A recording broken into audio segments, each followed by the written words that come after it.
Ayan yung ating mga linilisikan ngayon. Napapag napakadaming mga alikabok. Yan, ano yan, yung mga lawa-lawa, yung sa gagamba, yung bahay ng gagamba yan.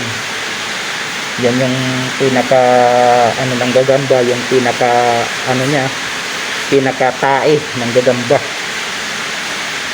So ayan, maraming pa dito. Dito pa tayo ngayon. Ayan.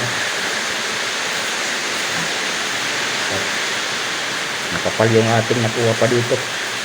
Nawala siyang pangatin. So, kailangan kapag naglilinis tayo ng alikabok, kailangan nakakapit yung mukha natin.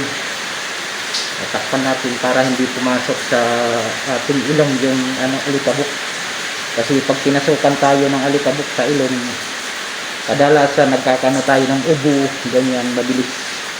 Lalo na kapag tayo sensitibo sa ubo, pero hindi naman, kailangan lang talaga ng takip.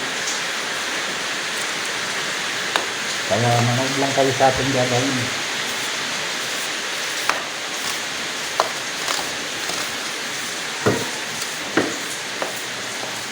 Linis-linis muna tayo. Kumbaga ito yung natin ngayon, pinipilsya.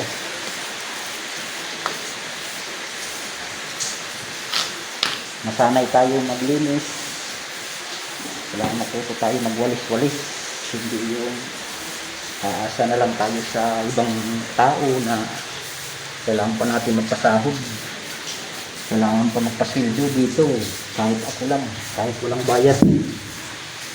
Sanay ako linis-linis kahit walang sweldo. Kahit walang sahod, sanay ako maglinis. Kasi mas gusto ko naglilinis ako na pulido talaga. Ayan. Kailangan unahin muna natin yung mga gawaing bagay kagaya ng paglilinis bago yung mga chika-chika. Kasi importante yung linisin natin yung bahay, lalo na kapag mayroong mga bata. Kaya kadalasan nagkakaroon ng ubo, hika dahil sa alikabok.